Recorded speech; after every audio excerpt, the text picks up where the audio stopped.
Hello, আসসালামু আলাইকুম everyone. আজকে আমরা শুক্রবারের নামাজ আদায় করতে চলে আসলাম বাংলাদেশের মধ্যে নাম করা একটা মসজিদ, উন্নত মানের মসজিদ। সেটা হলো কিশোরগঞ্জ পাগলা মসজিদ। তো এখানে মানুষের কোনো অভাব নাই। এখন আমরা আসলে ভিতরে ঢুকতে পারবো কিনা জানি না। এখানে অনেক মানুষের ভিড়, দেখি তারপরে সামনে আগাই, চেষ্টা করি ঢুকতে পারি কিনা।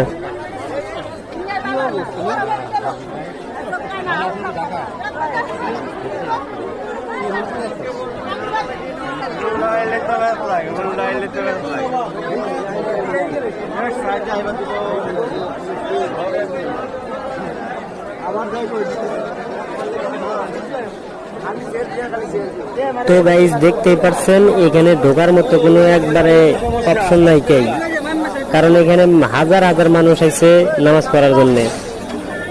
তো কে কোথায় বসবে না বসবে তার কোনো ঠিক নাই। আসলে হাজার হাজার লোকের মাঝে নামাজ পড়াটা মুশকিল হয়ে যায়। তারপরেও আমি চেষ্টা করব যে ভিতরে ঢোকার জন্য।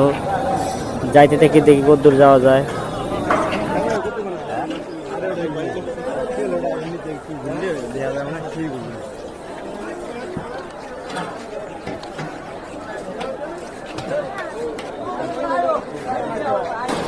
আপনারা যারা যারা এই পাগলা মসজিদের ভিতরে নামাজ পড়তে চান তারা অবশ্যই 11টা-12টার দিকে আসতে হবে, না হলে কোনোদিনও মসজিদের ভিতরে ঢুকে নামাজ পড়তে পারবেন না।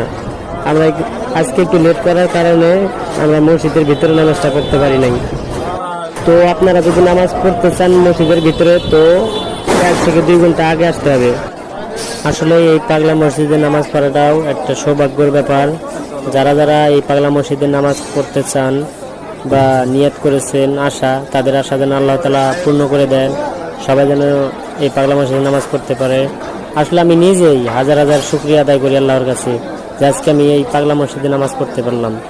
আসলে আমি কখনো ভাবি নাই যে আমি এই পাগলা মসজিদে নামাজ পড়তে পারবো কোনোদিন। সবাই ভালো থাকবেন, আল্লাহ হাফেজ।